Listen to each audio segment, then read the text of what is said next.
Hello students, तो welcome to next lecture of electric charges and fields. अब पिछले lecture में हम लोगों ने superposition of charges, superposition of forces का कंसेप्ट देखा था, है ना। उसमें हम लोगों ने बढ़िया से न्यूमेरिकल्स भी डिस्कस किए। अब हम लोग बात करेंगे इक्विलिब्रियम के कंसेप्ट की, है ना, equilibrium of charge particles. Okay, तो सबसे पहले हम लोगों को इक्विलिब्रियम डिफाइन करना पड़ेगा, है ना। So what do we exactly mean by equilibrium, है ना। इक्विलिब्रियम का मतलब क्या होता है? So what do you mean by equilibrium? For a system to be in equilibrium, net electric force on every charged particle should be zero, है ना। every charged particle, कोई भी एक चार्ज पार्टिकल की नहीं बात चालू है, हर चार्ज पार्टिकल पर नेट फोर्स कितना हो जाना चाहिए? जीरो हो जाना चाहिए। तब जाके हम लोग सिस्टम को कहेंगे कि that system is in equilibrium. ठीक है, तो ये तो डेफिनेशन थी सिंपल। ओके, तो अब बढ़ते हैं हम लोग अलग अलग सिस्टम्स के बारे में बात करते हैं। बहुत इंपॉर्टेंट कॉन्सेप्ट्स है इसके अंदर, एक एक सिस्टम हम लोग डिस्कस करेंगे और उसका इक्विलिब्रियम का कंडीशन देखेंगे। ठीक है, तो सबसे पहला हेडिंग दे दो, equilibrium of 3 point charges in a straight line.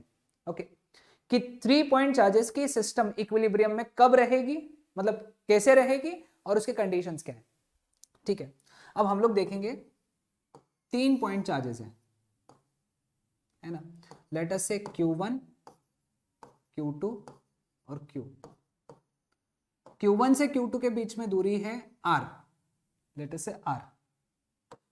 ठीक है, अब तुमको पूछेंगे क्या कि स्मॉल q चार्ज कैसा होना चाहिए इक्विलिब्रियम के लिए, कितना होना चाहिए और कहां होना चाहिए। 3 बातें हैं, है ना। स्मॉल q चार्ज कैसा, कहां और कितना, है ना। हाउ, वेयर एंड नेचर, है ना। सॉरी, है ना। ठीक है, ये हम लोगों को पढ़ना है। तो चलो शुरू करते हैं। सबसे पहली बात, ये दोनों चार्जेस अगर पॉजिटिवली चार्ज है या निगेटिवली चार्ज है, मतलब लाइक चार्जेस है, तो Q2 उनके अपोजिट होना चाहिए। अब ऐसा क्यों? क्योंकि तभी जाके उस पर नेट फोर्स जीरो हो सकता है ना। उस पर नेट फोर्स जीरो हो सकता है। कैसे सर? देखो, अगर ये पॉजिटिव है, ये निगेटिव है ना। अगर हम लोग इसको पॉजिटिव रखते तो पॉजिटिव पॉजिटिव को रिपेल करेगा और निगेटिव पॉजिटिव को अट्रैक्ट करेगा, मतलब इस पे कभी भी नेट फोर्स जीरो हो ही नहीं सकता। ठीक है, अब अगर सपोज, है ना, ये पॉजिटिव पॉजिटिव है ना, ये तीसरा जो रहेगा ना, ये पॉजिटिव रहना पड़ेगा, सेम नेचर का रहना पड़ेगा, तो जीरो हो सकता है क्या फोर्स? देखो, ये पॉजिटिव पॉजिटिव को रिपेल करेगा, ये पॉजिटिव पॉजिटिव को रिपेल करेगा, तो इस पे फोर्स जीरो हो सकता है ना। इस पे फोर्स जीरो हो सकता है। लेकिन सुनो ध्यान से, अब इसकी अगर बात करेंगे, इसकी बात करेंगे Q1 की, तो Q1 को रिपेल करेगा, Q2 भी Q1 को रिपेल करेगा, तो इस पे नेट फोर्स जीरो नहीं होगा। भले इस पे नेट फोर्स जीरो हो जाएगा, लेकिन इस पे नेट फोर्स जीरो नहीं होगा, इस पे भी नेट फोर्स जीरो नहीं होगा, इसलिए ये भी सिस्टम इक्विलिब्रियम में नहीं रहेगी। बात आई ध्यान में। And same goes with negative negative and negative. ठीक है, तो इसीलिए एक ही पॉसिबिलिटी बचती है अब, कि अगर ये सिस्टम में, है ना, ये सिस्टम में Q1, Q2 और Q separated by distance R, अगर ये पॉजिटिव है, ये पॉजिटिव है, तो this has to be negative, या ये नेगेटिव है, ये नेगेटिव है, तो this has to be positive, तो ही जाके ये सिस्टम इक्विलिब्रियम में रहेगी। बात समझी? यानी इन शॉर्ट, जो बीच का चार्ज है, पहली बात, point number 1, extreme charges same nature के होने चाहिए, यानी दोनों पॉजिटिव पॉजिटिव या दोनों नेगेटिव नेगेटिव। एंड जो बीच का चार्ज है ना, मिडल चार्ज, मिडल है ना, एग्जैक्टली बीच में नहीं समझना है ना, बिटवीन चार्ज, मिडल बोलते हैं बिटवीन चार्ज, है ना, ये अपोजिट पोलैरिटी का होना चाहिए। कैसा होना चाहिए? अपोजिट पोलैरिटी का, तो ही ये सिस्टम इक्विलिब्रियम में रहेगी। ठीक है, चलो अब देखते हैं कंडीशन क्या है। अब ये तो समझ में आ गया कैसे। अब इसको ये कहां रखना है ना। लेट अस से ये डिस्टेंस जो है, ये है x, तो ये डिस्टेंस कितना हुआ? r माइनस एक्स, है ना। समझ में? अब देखो यहां पे, ये Q1 इसको रिपेल करेगा, लेट अस से F1 फोर्स से, तो F1 की वैल्यू कितनी है? 1/4πε0 Q into Q1 upon X square. ठीक है, समझ में आया सबको? Q2 Q को क्या करेगा? रिपेल करेगा। कितने फोर्स से? F2 फोर्स से। F2 की वैल्यू कितनी रहेंगी? F2 की वैल्यू कितनी रहेंगी? 1/4πε0 Q into Q2 upon R minus x whole square, है ना। अब सिस्टम को अगर इक्विलिब्रियम में रहना है, इस Q चार्ज को इक्विलिब्रियम में रहना है, for Q charge to be in equilibrium,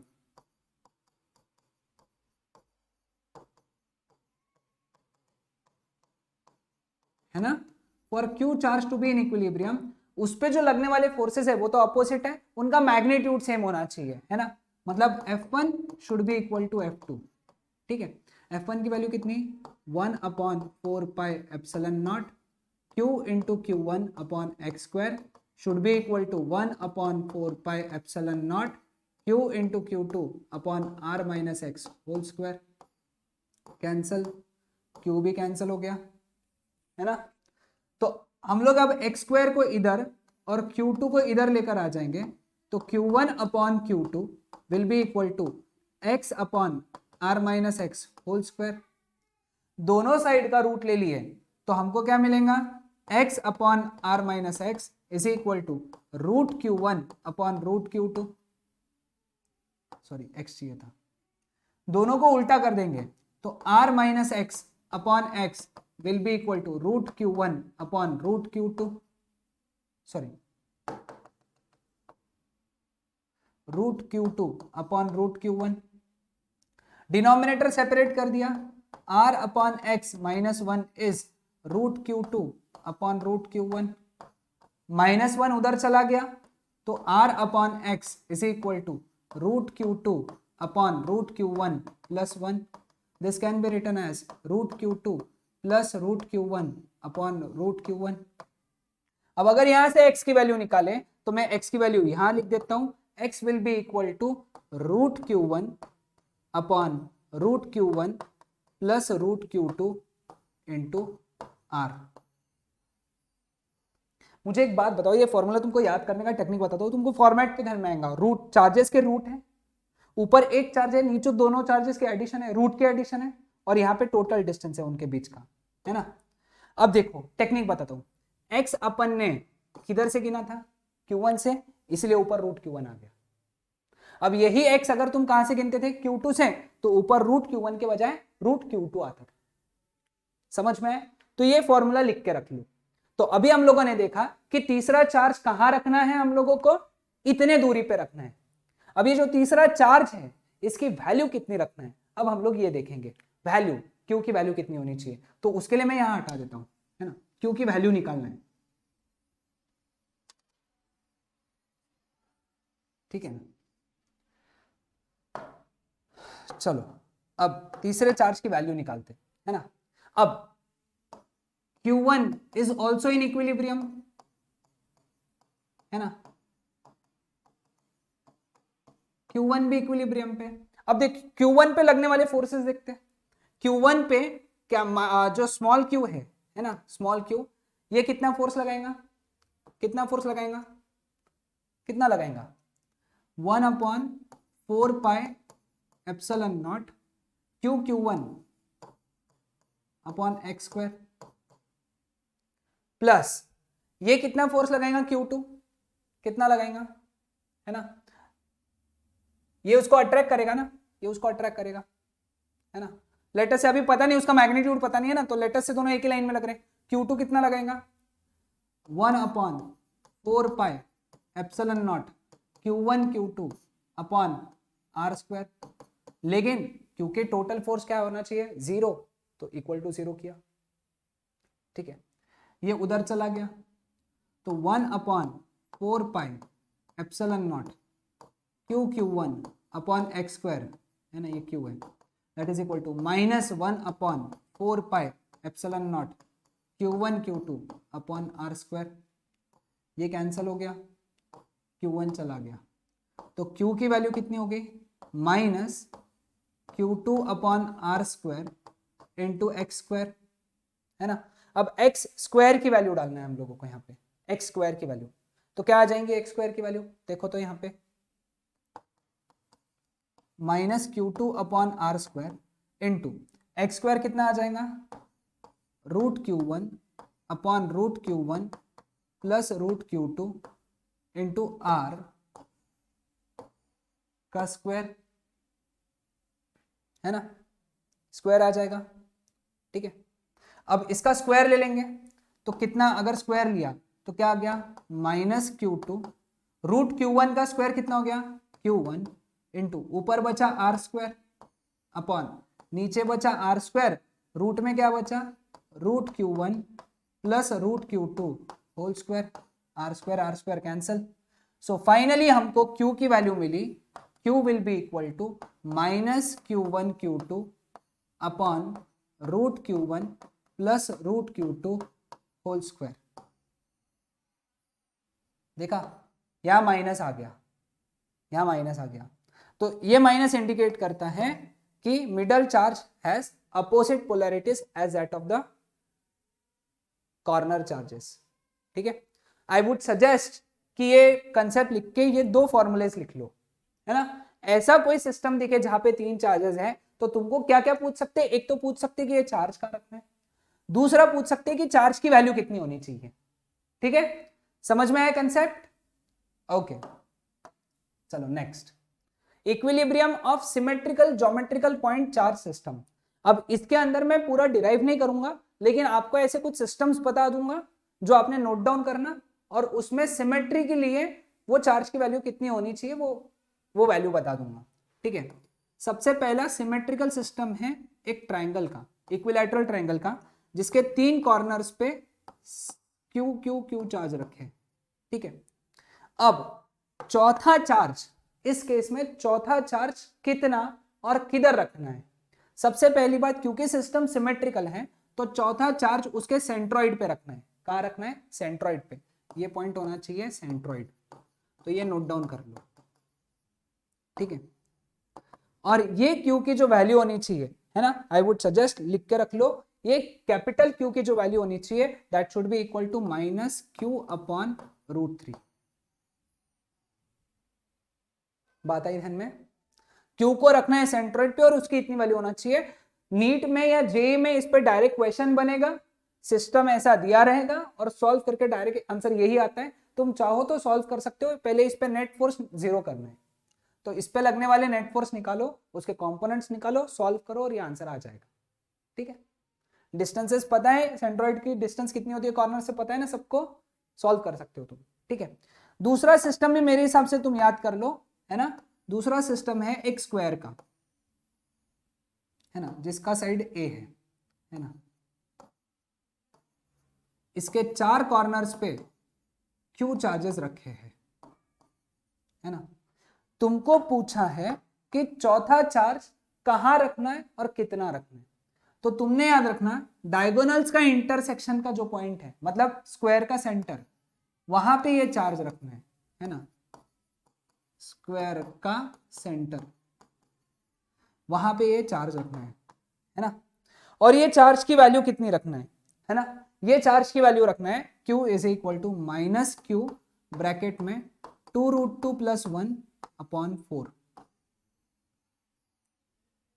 ये वैल्यू भी आई वुड सजेस्ट कि लिख लो, नोट डाउन कर लो और याद कर लो, ठीक है। ये सिस्टम दिखा तो ये आंसर यही आने वाला है, ठीक है।